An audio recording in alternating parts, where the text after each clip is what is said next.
আমার খবর।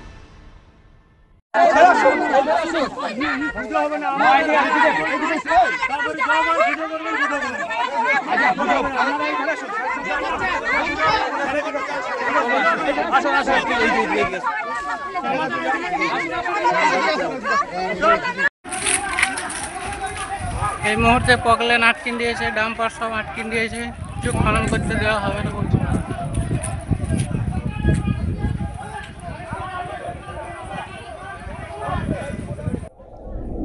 ডেউচা পাঁচামি কয়লা খনির জন্য যারা জমি দিয়েছেন তারা সরকারি প্যাকেজ ঘোষণা অনুযায়ী সব পাবেন, কথা দিলেন অনুব্রত মণ্ডল। ভূমি পুজো শুরু হতেই বাধা দেন স্থানীয় আদিবাসীরা। এরপরই মুখ্যমন্ত্রীর নির্দেশের পরই ডেউচা পাঁচামি তড়িঘড়ি ছুটে যান বীরভূম জেলা তৃণমূল কংগ্রেস সভাপতি অনুব্রত মণ্ডল। এরপরই স্থানীয় বাসিন্দাদের সাথে কথা বলে শুরু হয় ভূমি পুজো। মুখ্যমন্ত্রী মমতা বন্দ্যোপাধ্যায়ের ঘোষণার পরই তড়িঘড়ি কয়লা খননের কাজ শুরু করার আগে ভূমি পুজো করল জেলা প্রশাসন। প্রথম দিকে ভূমি পুজোয় বাধা দিলেও পরে অবশ্য আলাপ আলোচনার মধ্য দিয়ে সব সমস্যার সমাধান হয়। বীরভূম জেলা তৃণমূল কংগ্রেস সভাপতি অনুব্রত মণ্ডল পুরো বিষয়ে খতিয়ে দেখেন এবং স্থানীয় মানুষদের সাথে কথা বলেন। তিনি তাদের আশ্বস্ত করেন এই এলাকায় অসংখ্য মানুষজন কর্মসংস্থান হবে। মুখ্যমন্ত্রী মমতা বন্দ্যোপাধ্যায় প্যাকেজ যা যা ঘোষণা করেছেন সব পাবেন জমিদাতারা।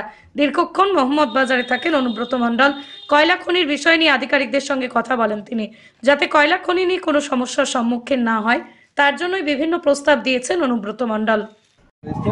ভূমি পুজো হয়ে গেছে, এখানকার সব মানুষ কাজ পাবে, লেবারেও কাজ, যারা এখানকার বাসিন্দা তারাই লেবারে কাজ পাবে, কোনো দিকে কোনো অসুবিধা হবে না, মানুষের উপকার হবে। এই খনি হলে সবাই লাভ হবে এবং যারা যা যা প্যাকেজে আছে সবটাই পাবে।